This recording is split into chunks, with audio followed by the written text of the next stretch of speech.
Hello, welcome to the podcast from Duendelvin. I'm Taylor, and in this podcast, we will be exploring the world of Savarion. Here, we have Jeff and Kyle.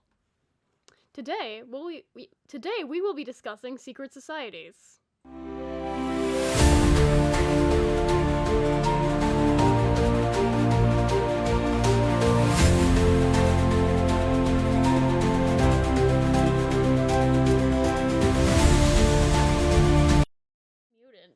Mutant. There we go.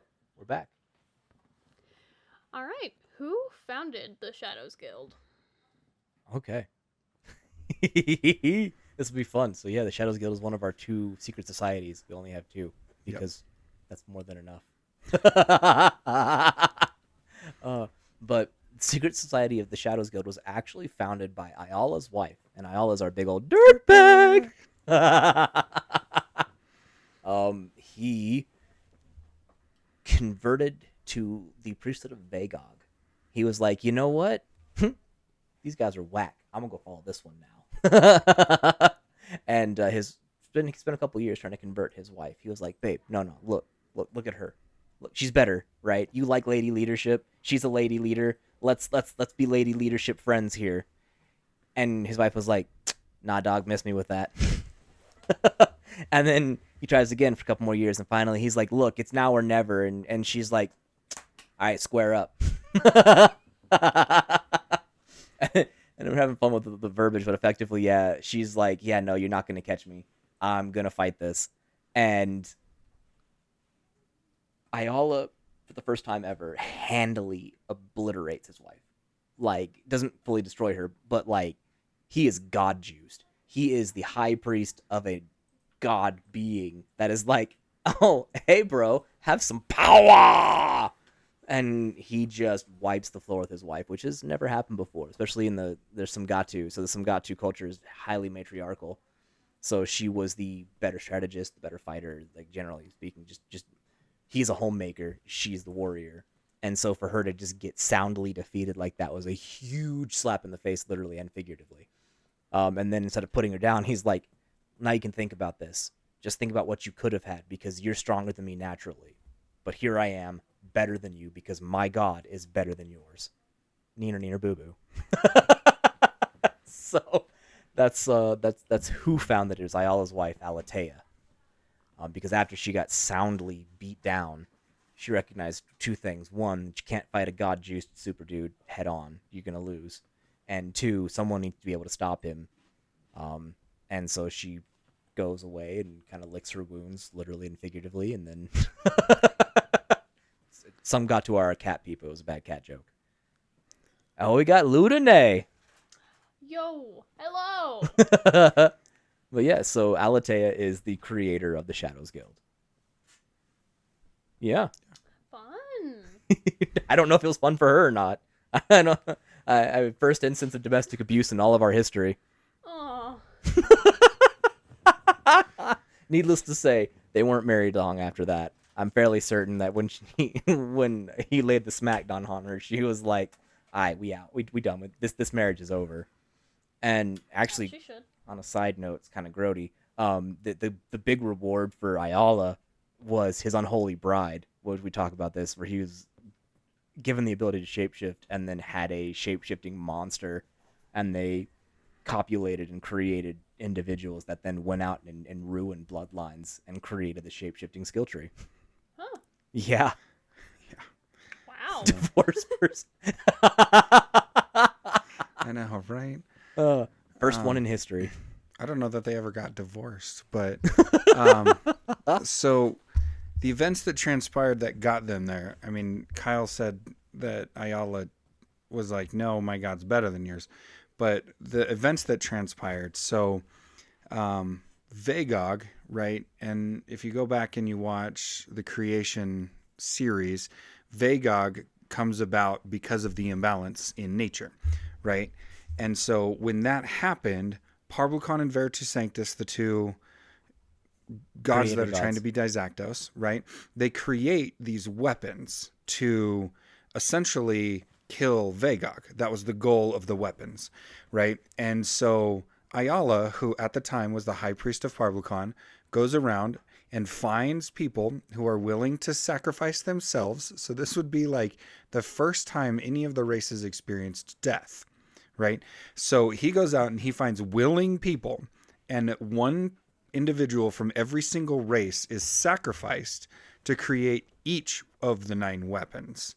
And then after that's happened, Parvulcan turns around and uses it on Veritas Sanctus to trap Veritas Sanctus in the underworld. That's when Ayala was like, excuse me? I did all of that stuff for you thinking you were good and I was doing something right. And that was the response to it. And so that's the moment when Ayala's like, no, this is not okay. And he converts to being the high priest of Vagog. So that's kind of the events, not kind of, that is the series of events that transpires in order to turn Ayala against Parvulcan. So, and keeping in mind that he does come from the matriarchal type of society, so to have to, I guess we really don't talk about it. I don't think they have I don't think they're just gods, but effectively 2 male leaders. And for him, that would be kind of a thing like, oh, my creator gods are my creator gods. I'm not going to contest that, but I've been designed to follow a matriarchy, and then here comes a female god. This just feels natural. Yeah. So it's an extra added on because, they're 2 bros. We literally call them, they're brothers. Yep. Yeah.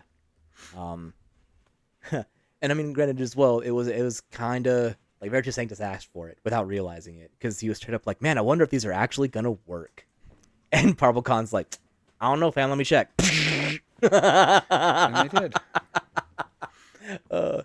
Full on, God blasted his brother into prison. Yeah. Bro got God tasered. Stop resisting. Sorry, I couldn't pass up the opportunity. I mean, I should have, but I didn't.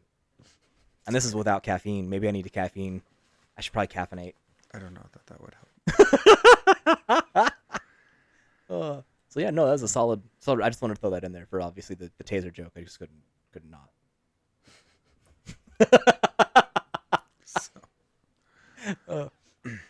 All right. Any other questions there, Miss Tay? All right. Well, now we know who founded the Shadow Guilds. Is there any other reasons why? Their sole purpose is to thwart Ayala.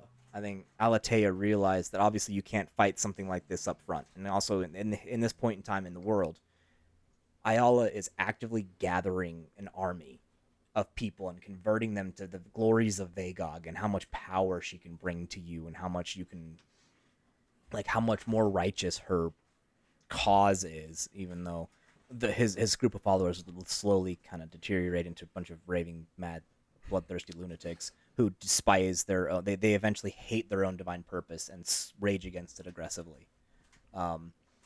It's kind of her way's better. Yeah, you're right. These divine purposes suck. I'm gonna go murder instead of protect. Yeah. Wild. But because she's some got to, she sees the bigger picture of what's happening and, like you said, knows, okay, I can't toe-to-toe. We have to undermine everything. And so she creates an organization that is in the shadows, calls them the Shadows Guild, and the attempt is to undermine everything that he's trying to do. So you're saying that there's a bunch of underminers? Underminers. But no one is under me. Yep, nope. I'm going to try really hard not to fly Kungen today, guys, but... Appreciate that. Yeah. I feel like I'm I'm also trying really hard to derail us, apparently. Apparently. Shadows Guild. Stay focused. But yeah, their sole purpose is to fight Ayala at every turn, like Jeff said, with the big picture. And I'm going to kind of throw this out there. There's not really a need to fight from the shadows right now, because the threat is pretty evident. People are flocking, and this is young time frame. The world is roughly 150 years old at this point. So it's 200 and some odd. 232. Oh, you're right. So my bad. It's 232 years when the Second Age starts. Yes, that's when right. The Second Age starts, and all of the Shadows Guild events happen in the Second Age. So the weapons are built in 12. A2. We're calling it A2. The second the age 2, Yep. second age. It's technically the age of destruction is what we're calling it. So we have the age of creation, then the age of destruction. But we're just A2, A3, A4. That's how we're going to do the ages because it's just easier that way. But yeah, in 12A2, the god weapons are finished in order to, fight against Ayala. And his armies, yep. And, well, Vagog. Vagog and her armies, technically. And her armies, yeah. So like there really isn't a need for the Shadows Guild to work in secret other than continuing to be like, no, we need to keep aggressively. We can't let this take hold. So the Shadows Guild were heavily influential individuals within military complex that recognized the threat of this, that were being spurred on by somebody who was also a member of the Shadows Guild that was in their trusted council. The Shadows Guild recognized that they couldn't be the top dogs because that puts them in a position of visual awareness isn't the right word, but they're no longer being able to obfuscate their presence, so they're in the open. They can't operate in a position of power because it's too noticeable. It's too right. Yeah. There's another way to say that. I still can't find the word. That's okay. I can let this go. I will let this go. We all understand. So they had to. The Shadows Guild was mostly just be spurring on the war effort to make sure they didn't just let this fly and like, we beat them, they're running, and it's like, well, don't let them run away. Go kill them all. Yep. I mean, fun fact about history, that's kind of how the Civil War happened. The Confederacy was actually defeated very early on. And then the general at the time let them run away because of a sneaky move that was done by General Robert E. Lee, who engaged in a parlay to cover the retreat of his entire army back into the South and split them up because they were just awful. And it's really fun too in that regard. Lincoln wrote a very, very nasty letter that he never sent to his general because he knew, but he needed to get it out anyways. No, this is important. It's not Flying Kungan, I promise. I mean, we're talking about the Civil War now. Because this is a civil war. And so anytime, like it would have been different because anytime that they would try and back off and let the armies retreat out of love of their brother, they'd have to be reminded that these people were no longer their brethren, that they had converted to an evil god and had to be stomped out of existence. So the parallel comes in. Because had we engaged as aggressively as our world was, then there would not have been a continuation of the Civil War for years and years and years and years, but also there's a necessary function for the Civil War. We can go into that another time. Whole different podcast. We'll talk about history shenanigans. Just kidding.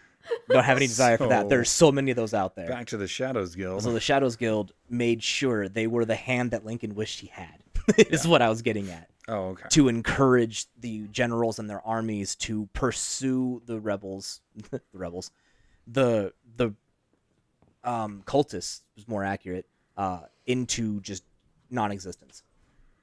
And that was also so that they could keep the armies occupied and the 9 heroes could go and put Vagog in prison. So Vagog got tased. Stop resisting! Right. So, yeah.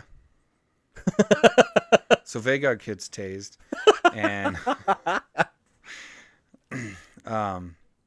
so she gets trapped in the underworld. That's when Parbucon basically bounces because he's like, okay, so I can't kill Vagog and all of this sucks. I'm out. So he bounces.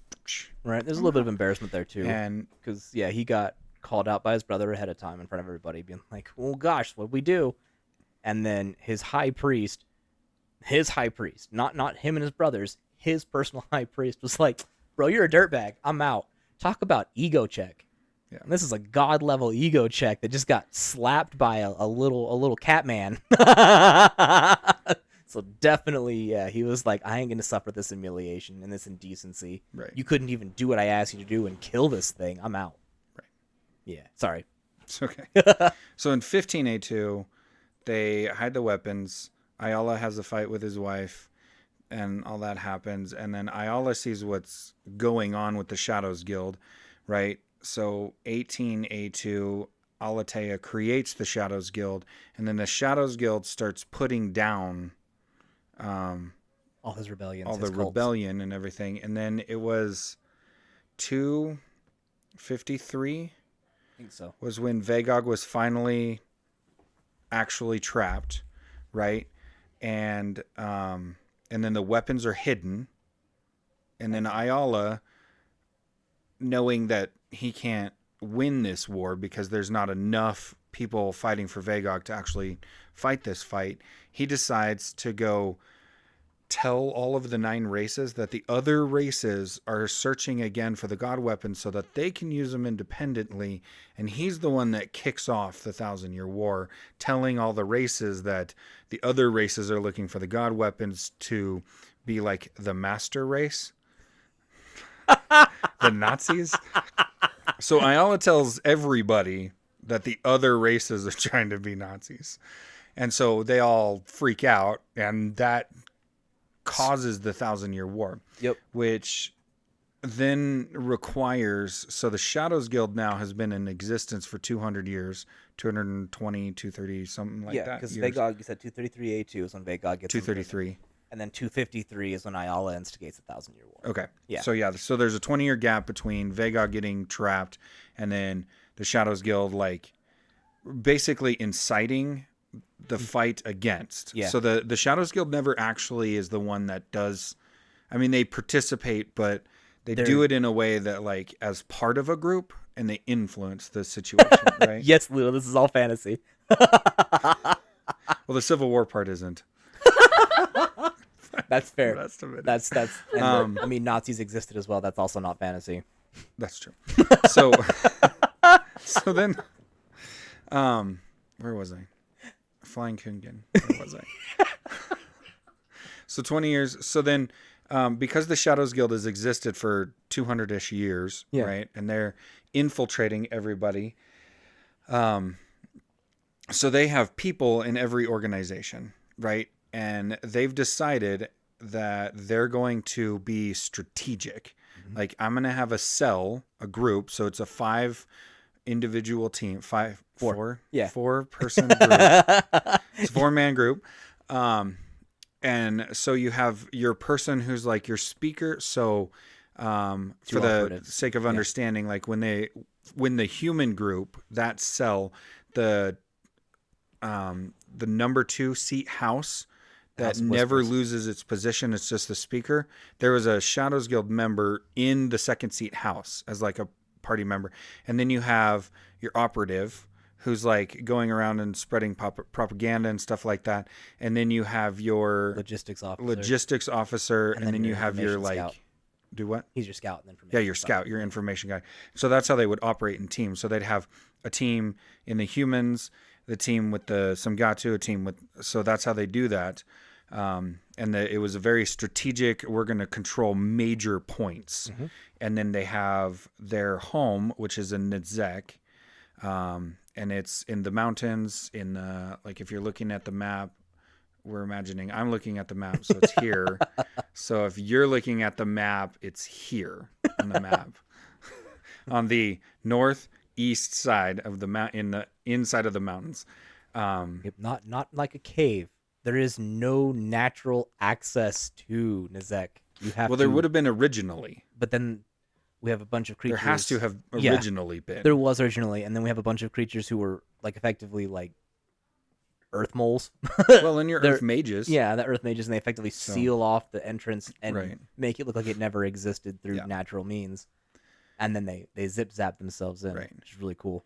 And then the 1,000-Year War kicks off.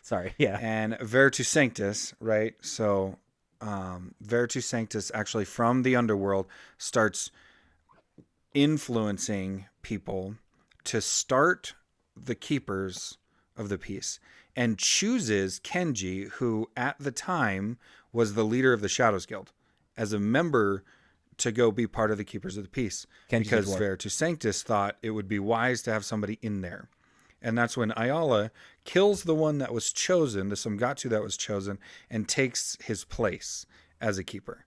And so that's how you get both Ayala and the Shadows Guild into the Keepers Guild during the 1,000-Year War. It was also a really cool time for the Shadows Guild, because until then they had been operating with no god patron technically, and they still don't have one, but to receive the approval of one of the OG gods, because obviously Parbalcon is gone, he actually decided to go take a vacation at the bottom of the ocean and make his own family.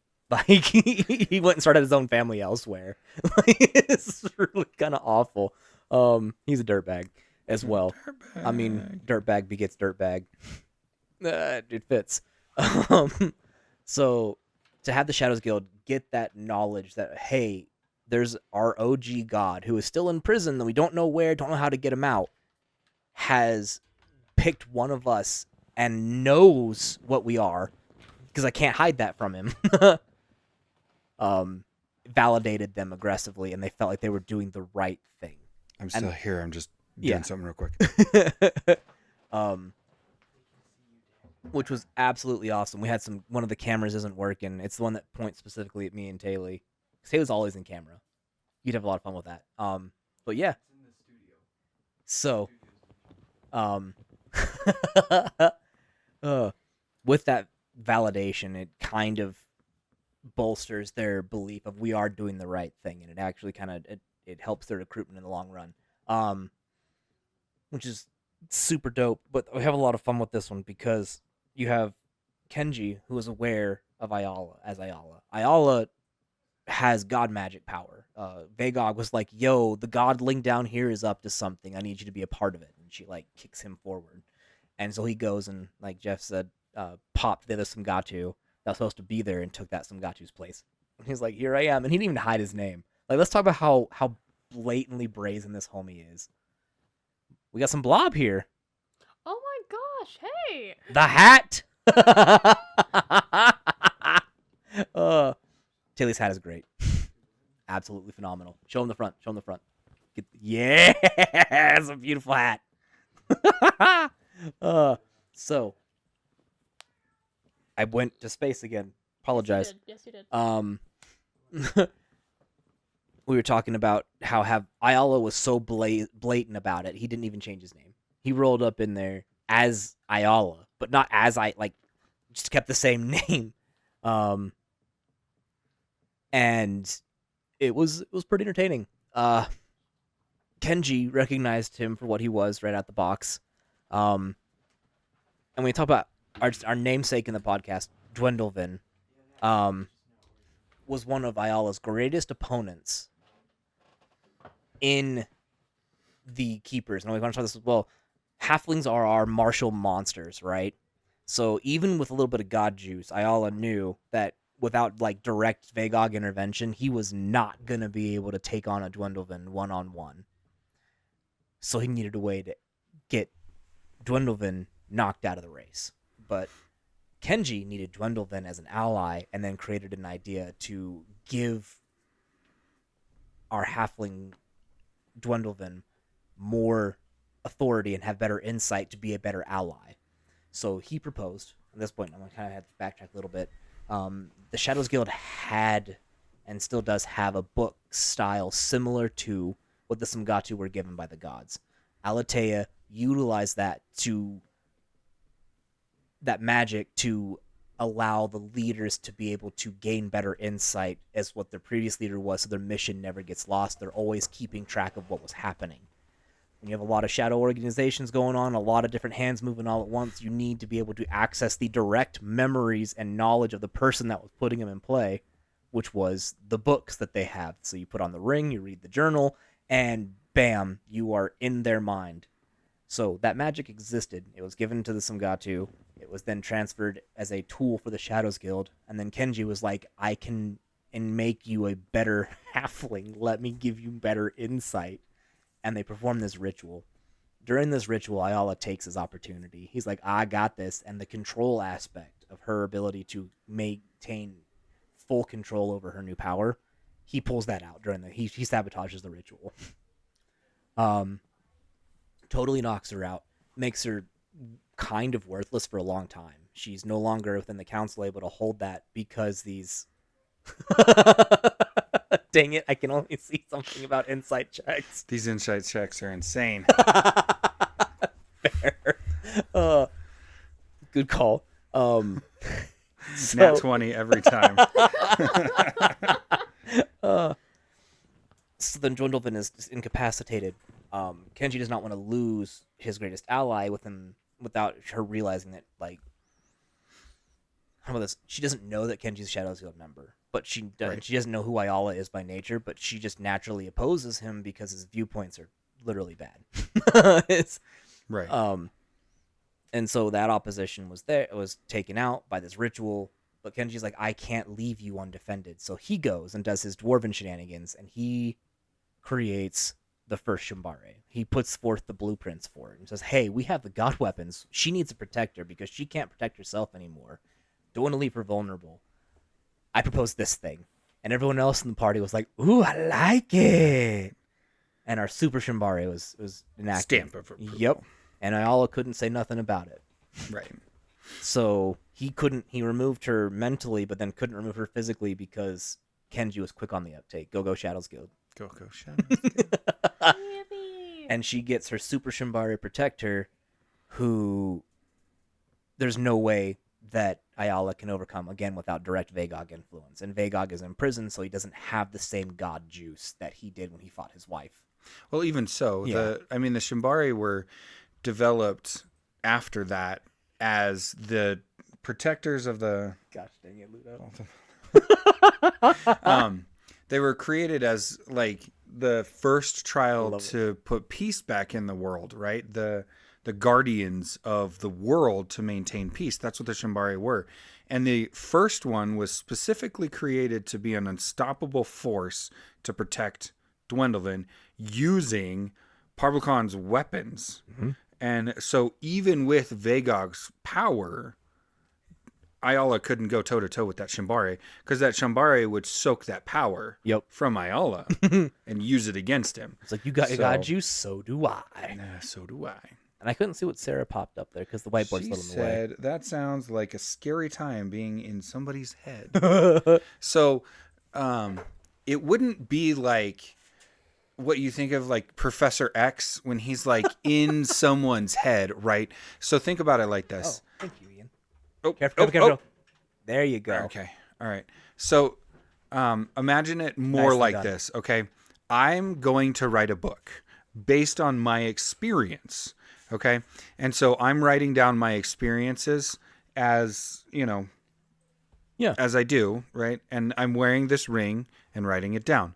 When you go to read that book, right, you can put the ring on and read the book. Okay. And what happens is you see what I was writing from my perspective. Including Okay. the memories that get popped in. Exactly. Yep. And so what ends up happening is Duendelvin basically gets this ability on a massive scale to be able to tap into. So it's not the same as being in somebody's head. It's more like being able to see Events. from their perspective would be a better way to say it. Still, yes, I Yeah, agree. absolutely A terrifying. terrifying thing that you have to go through. And it takes Especially- Duendelvin a long time to figure out how to properly control it. Was especially But- because the control was initially taken, so she gets locked into these fits of vision, effectively, Right. where she is forced to relive historical moments from some like key historical moments, as long as this person still has essence. Right. Which is something we talk. If an essence wraith kills you, you cannot be viewed by Duendelvin because they suck out your essence. They suck out your essence. It's not the same as when the goblins make coinage, because your essence is Still there. still there when you die. They just harvest it after you're dead. Right. So, but it would be, it wouldn't be the same as like being in somebody's head.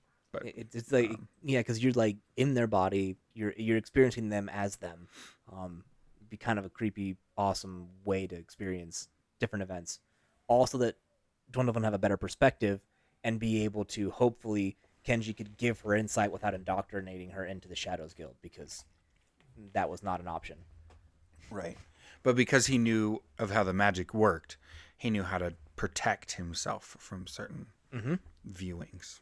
And so he could protect part of his memories. Yeah. And Ayala has god magic that protects his mind, so that you can't piggyback off Ayala's brain. Yeah. Of course not. No, I mean yeah. Of course not. He's our So- dirtbag boogeyman. Yeah. Yeah, there's a lot to unpack there. There's a lot. So it's interesting. There's a lot. Like I feel like we missed Not something. No, I think No, we're I think there. we've kept in line with. Yeah. Okay, yeah. So we hit. I mean, even though I took us on a Kungan trip, Um, we definitely covered everything that happened up to, and then the Keepers. And the Keepers are when things really get wild, because there's small events that happen. And this is kind of fun, because Ayala is recognizing that there is an organization, because he wouldn't know the Shadows Guild. Not openly, obviously. They keep it very quiet. He would be a member of the Keepers, kibutzing there, trying to convert as many people as he could to the glory of Vagog. Because if he can convert the Keepers to Vagog, he converts the world to Vagog, because then he has a force of immeasurable power. He sees the Shimbare, and he's like,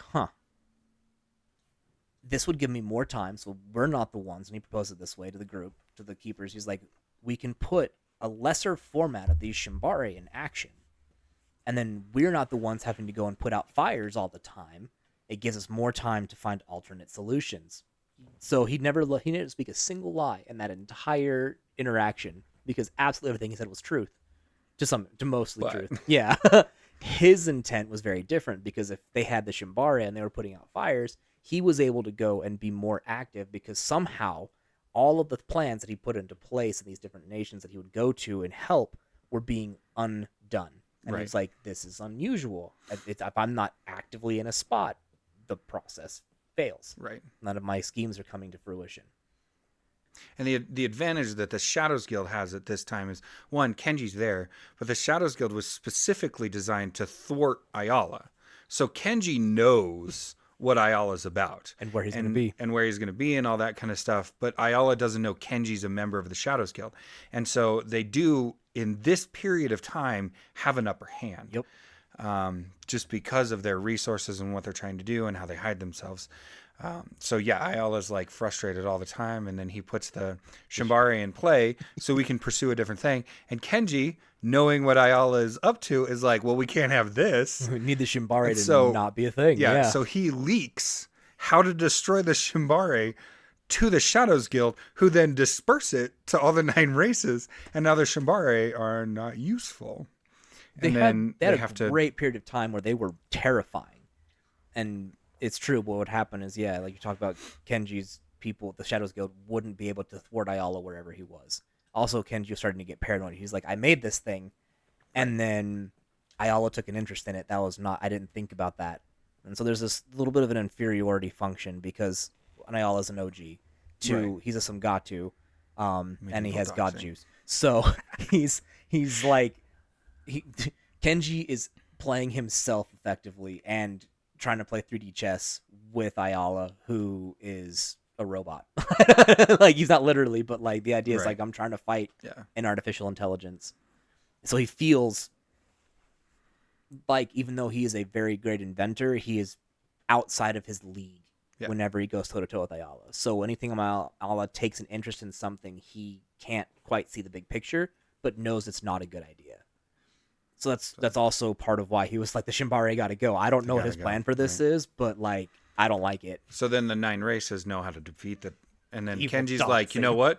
We need something. But I said that already. I missed it. I'm so sorry.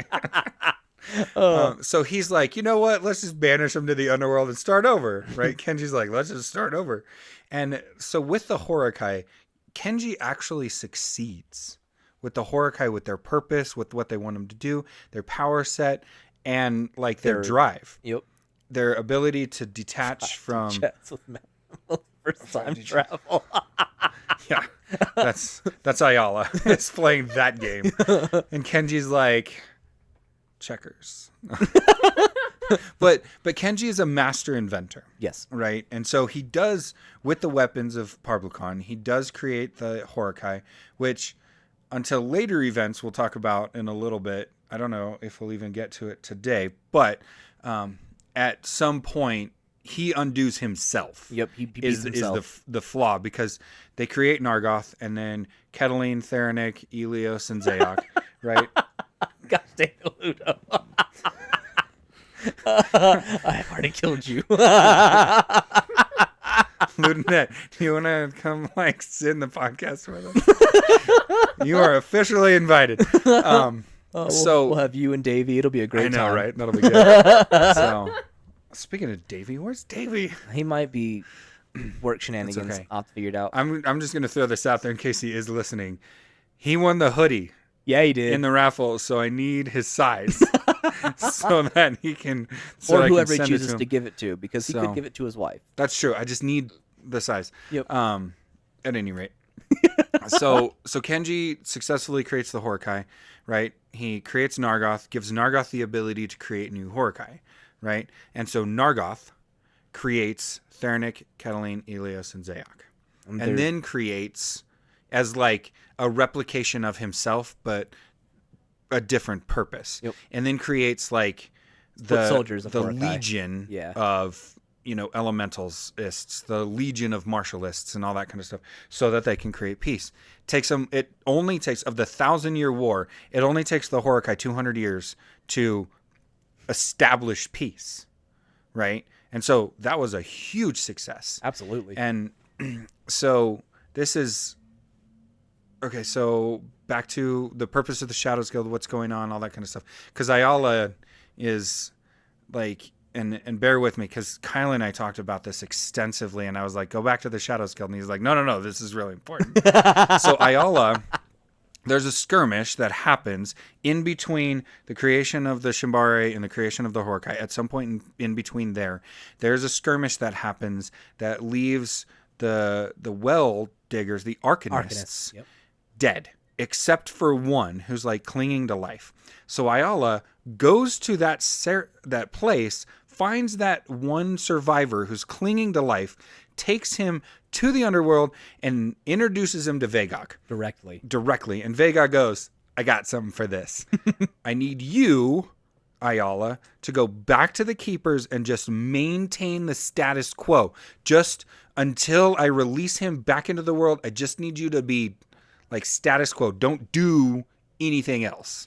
I have an idea, right? And so Ayala goes up, and because of all of this, it kind of becomes like the events just play out, right? With very little influence from Ayala or the Shadows Guild after the Horkai are made. There's not as much. It's like it just... This period of quiet is driving Kenji insane, let's be fair. Well, yeah. Because he's now worried that he can't see what Ayala is actually doing. But Ayala's not really he's doing not anything. doing anything. So, with a little bit of Vagog support, Ayala is getting Kenji to play himself. Right. So yeah. So the peace happens. They develop the scrolls of power that grant each race something unique to them. Which is when our Minotaur get the ability to not kill themselves as aggressively. Yeah. Sorry, that was the most recent episode we did before this one, and there was a whole thing. Yeah. But they directly translate to the racial bonuses in the board game. Yes. So your elf +2 movement, your Minotaur plus 20 health, your Samgatsu +1 roll. All of that is like, so this is the moment at the end of the 1,000-year war where all the races are given the scrolls, that they're given that racial power for the board game. And that's how that plays out. So, Taylor, did we miss anything? Because we have a lot that happens now, but I want to make sure do we need to go back over we covered everything properly. Or anybody else if you have any questions. Because I know you mentioned how they operate, but I don't think you actually got into that as you went right into the Keepers. My bad. Okay. So like Jeff was talking about, they operate in the 4-man teams. You have your 2 operators, your logistics individual, and then your scout/information gatherer, right? Logistics just make sure you have whatever you need for the team and is in charge of also communications, logistics and communications. There you go between. So the operation would always depend on what was necessary and what was needed. That's why you have 2 operatives with 2 separate skill sets. You need sabotage, you go to your sabo guy. You need that political maneuvering, you need some clever double talk, you need something like that. You got to go to your guy number 1, who's your courtier, who's your we need to get this guy on board. You got to go woo this individual. You got to go use your charms and your wiles. And so you have 2 types of operators that fit whatever bill is necessary. So the charismatic one and the rogue? Effectively. Well, the rogue can also be charismatic. So you have Right. They're both rogues technically. Well, but one is like rogue who cross-classed into bard, and one is rogue who cross-classed into wizard. Right. So them D&D references solid. So the communication would be complicated, but the dwarves actually solved this a while ago. So the dwarves So going back to the Minotaur last episode, we talked about how the Minotaurs shadow walk to have communication with each other, because right? Scattered peoples. Exactly. And so the dwarves are like, how are they pulling this off? We have to figure this out. And they sort of solved it with basically these Text messaging things, right? And so basically what it is like you can link it up to another one, and then you can write in it in this sand like an etch-a-sketch with a pen, right? And the other person can see what you're writing. As long as they don't shake it. And so that's how, as long as they don't shake it. So that's how the dwarves kind of developed their own version of communication across lands. Now, because the Shadows Guild has access to everyone and all of their technologies, because they have people in every group, the Shadows Guild used that and adapted it to a more covert, refined thing. And so it became like more like a pocket watch, right? And so you could write in it, and they had operatives that would be in Nizek who, if switchboard operators, effectively. Operators, yeah. So my 4-man team, right? And I have communication. So one of us has the little medallion, and then there's somebody sitting 25 hours a day. Yes, our days in Savarion are 25 hours long. So we have somebody sitting 25 hours a day waiting for somebody to communicate so that they can. And obviously it would be a rotation of ships, but you would have an operator per cell who would sit on the other end and communicate with them. So that's how they did mass communication, and they were able to keep connection with people who were, thousands of Han away. And there's no shortage of individuals, because if you got burned as an operative, you had nowhere else to go. You couldn't go and intermingle, and you couldn't go and leave and go to another city, because it doesn't work that way. Right. So you only had one place to go. So Nizek was also a place for retirees. So there was no shortage of individuals who still wanted to support and do something, but had nothing to do. So once the switchboard operation was capable, then all of a sudden they had purpose again, and they weren't just, man, I'm cleaning up Nizek again. Let me just do some dusting and some sweeping, and I'm gonna carve out them here rocks and make a nice little rock bed. Zen garden. Zen garden. So yeah, they would have also had access to the mushrooms, so they would never have to leave for food or worry about provisions. They obviously could. Yeah, they don't have to. The whole point is that was there because once you got found out as a goofy goober and you were blackballed, blacklisted, you couldn't go back to your community. It just wasn't possible. Right. With all the segregation. We got a question from the man in the chair. How did they leave if they?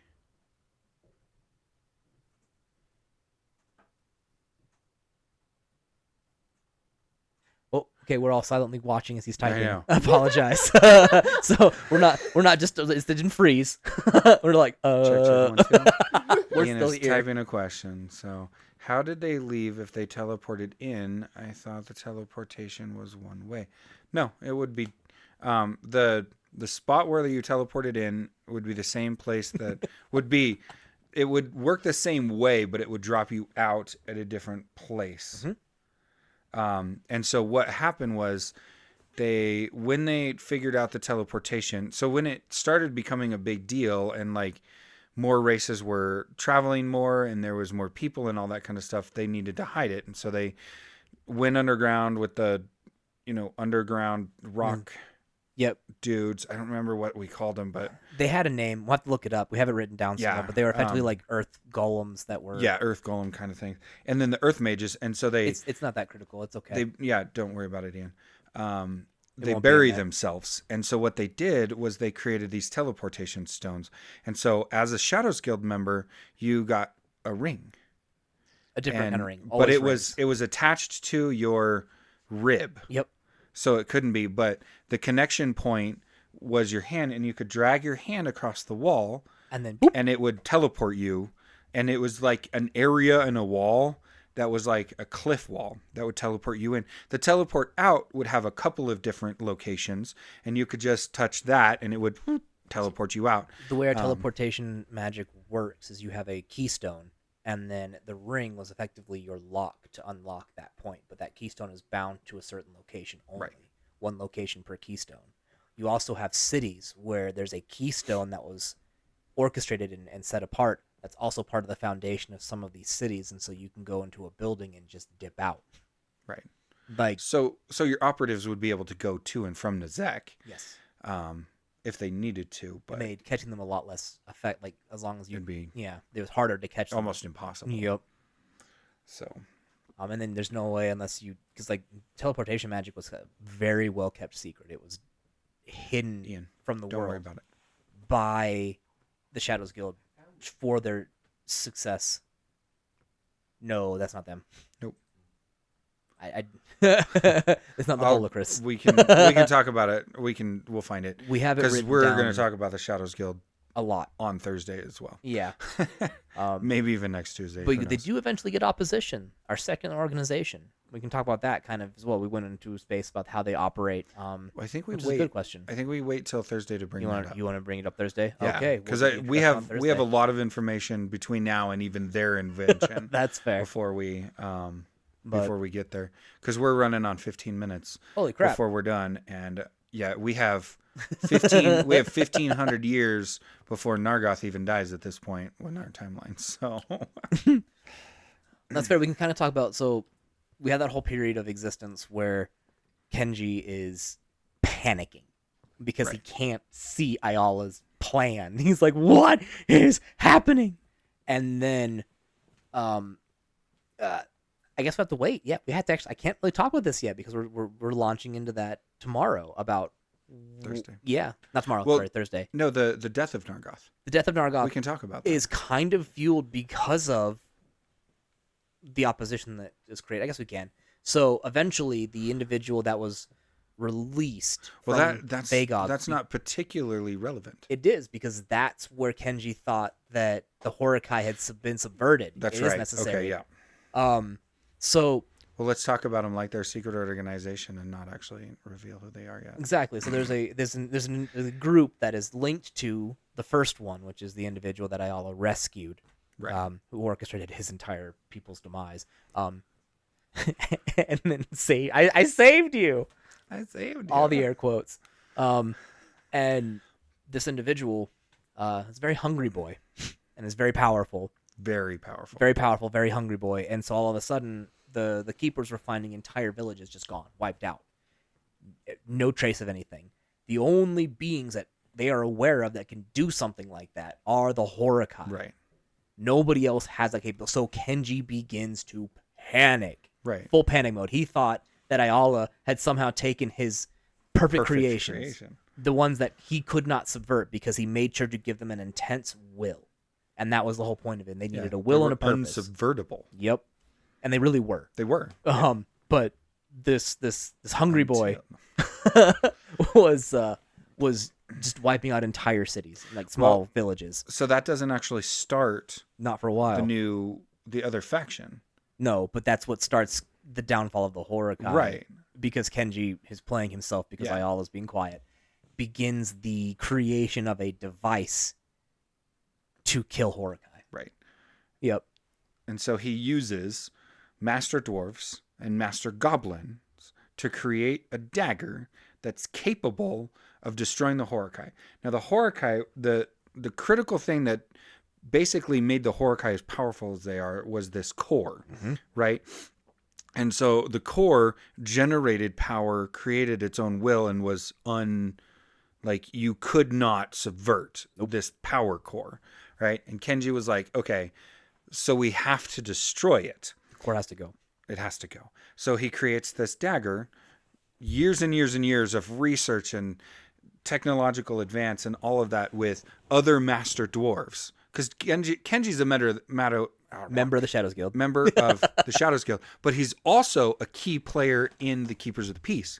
And the Keepers were well known throughout the whole world as the good guys, right? So Kenji could openly go to the Master Dwarves and be like, I need help with something. And go to the Master Goblins and say, I need something. And he combined that power to create this dagger. Mm-hmm. He gives it to a Shadows Guild operative to see if it works. Right? To test it out in one of these little skirmish events. There's an oops in the core is indestructible, so they destroyed the only other. It's not actually indestructible. Nope. And the core is not indestructible. The core is practically indestructible, which is why Kenji had to go to those lengths to destroy it. They had to be able to drain the power out of the core. Yep. So he gives this dagger to one of the operatives. There's a skirmish that happens. The operative shows up to kill one of the Horakai to see if it works. Supposed to be one of the legions. Supposed to be one of the legions. Right? Nargoth shows up. Gets offed in this with the dagger. The operative dies too. Nargoth dies. Right? Which spurs Theranik to go, hey, now that Nargoth is dead, like he goes to the keepers and he says, I need Nargoth's power so that I can maintain our forces. And Kenji goes, nope. Because he thinks you guys have been subverted. So he's all, no, we're not going to do that. It doesn't make sense. You guys are a failed product. Obviously, somebody was able to kill the greatest of you. Right, which they weren't at that point. So it's time that we just let you guys phase out naturally. He was like, you keep doing your job. We'll find you a home in the meantime. We'll put you someplace nice in the overworld. You guys can live out your existence elsewhere. Right. Because, well, the Horakai could die. It's the power cores that were so hard to destroy. Mm-hmm. But the Horakai themselves could be killed. They're effectively like a body with a core in it, so like little puppets that they then use elemental power to create their bodies. And Nargoth could create new ones and reinvigorate them so he could maintain. So when that power went away, like, now they could actually just be destroyed, and then they're cores just laying around.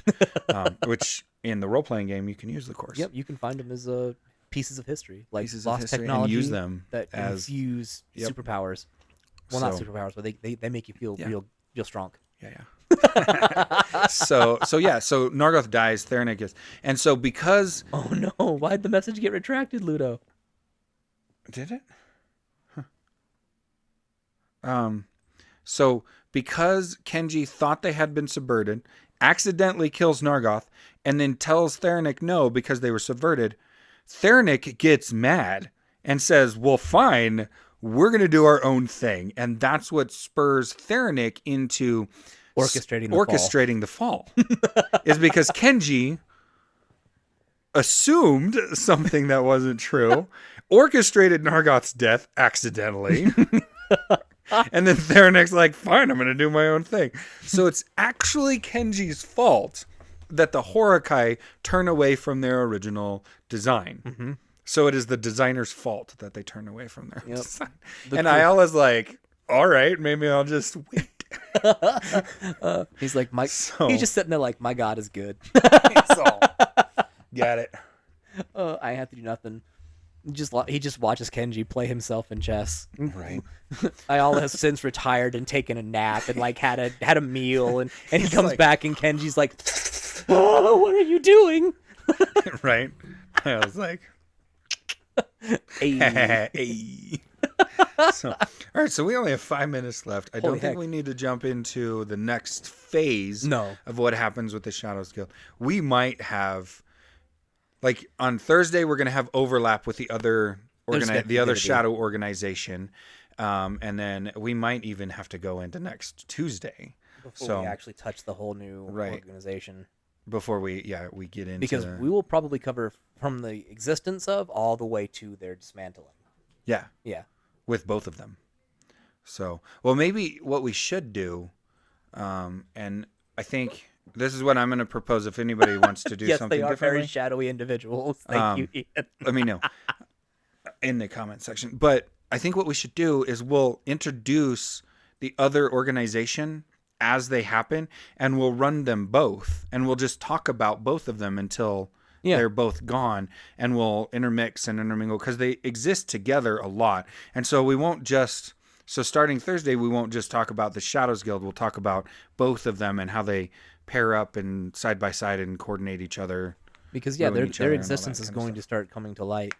And it's again, Kenji plays himself pretty aggressively. Right. Ayala just watches him spiral. And it would almost be impossible to talk about the rest of the Shadows Guild history without bringing them up. Who enemies? Yeah, they're enemies. Yeah, both these organizations oppose each other aggressively. I misspoke with the word coordinate. Oh, I see. Yeah. So, they're they're constantly opposing each other, and they happen to be operating in the same positions because that's what happens when you have to oppose your opponent. You have to be where they are. Right. Yeah. So The age of technology has changed things a little bit. You can attack a country without actually stepping foot in a country in this day and age. right, but but that that's doesn't not work how it in works there. in Savarion. Nope, Savarion has. So yeah, we'll bring up. I mean, Savarion barely has text messaging, and it's Etch a sketching. It's etch a sketch messaging. So all right, so we'll get deeper into the Shadows Guild, and we will introduce the other organization. We're not talking. Yep, you don't get to get their name yet. You have to come back on Thursday Yep, at you got 1 it. o'clock to listen again, Mountain Standard Time, to hear what they're called. And don't keep an eye out for your Dakota rings. Just kidding, we don't have those. Dakota Ring? That would be fun. So, all right, you guys. Thanks for popping in. Thanks for the comments. Absolutely. And Taylor, thanks for hosting. Ian, did you today. have something? Okay. He's just also saying bye. He wants to say bye. Ian says bye as well. So just to make sure we appreciate the comments here. Also, don't forget to like the video and subscribe to the channel and Share. and definitely share it with your friends. It's much appreciated. And then we have the Kickstarter campaign. It's going to be the countdowns 4th. on the website. So Yep. March 4th. So- We'll do a big episode announcement for that as well. But I also want to keep bringing your attention to it. It's there. It's coming. You can play the board game, the fall, which we've kind of hinted at as far as what's going down. All right. All right. Bye. Bye. Bye.